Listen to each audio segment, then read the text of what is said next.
On this occasion, as we reflect on the debate that has taken place, it is worth recalling the words that we together chose to inscribe in the preamble of our Constitution.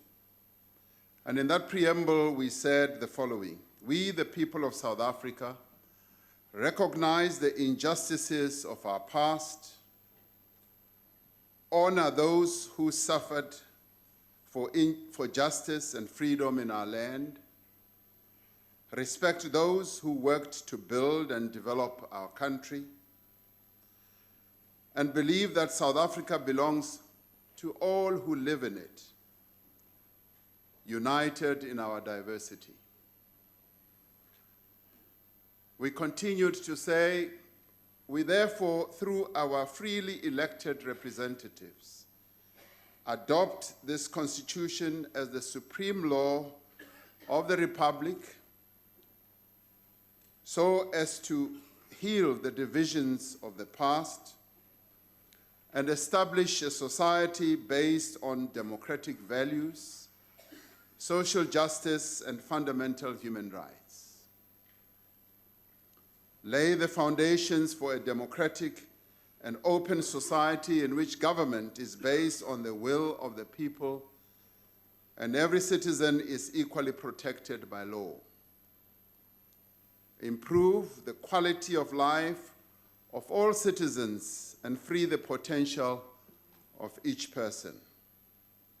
And build a united, democratic South Africa, able to take its rightful place as a sovereign state in the family of nations." Honorable members, it is important that we recall this preamble in its entirety, not only because it correctly and clearly characterizes who we are. It also talks about our past, but just as importantly, it also describes the kind of society that we seek to build.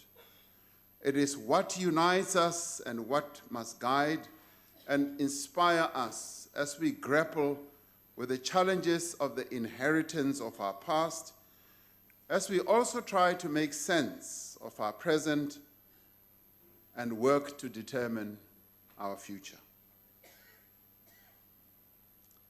It cannot be gainsaid that apartheid was inherently a crime against humanity.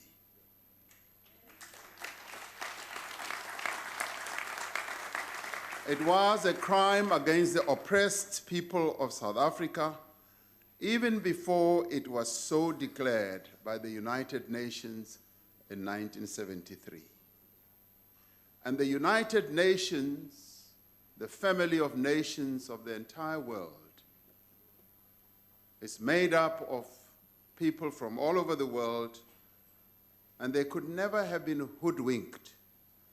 They could never have been deceived or influenced by anyone. They knew, as they looked at this country, that this was a country where a great crime was being committed to the majority of against the majority of the people of South Africa. So apartheid was so immoral in its conception and so devastating in its execution that there is no South African living today who is not touched by its legacy. I would even go on to say that to deny this, in my view, is treasonous.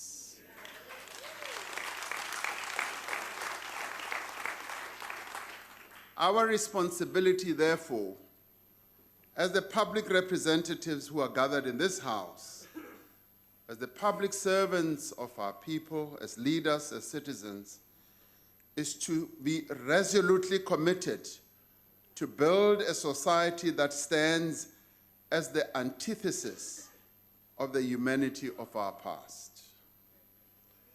It is our responsibility to build a genuinely non-racial society in which all South Africans have an equal claim to rights, to citizenship, and to the wealth of this beautiful land. For us, non-racialism is not the product of our negotiated transition. It is a fundamental and immutable principle that defines the character of our democratic nation.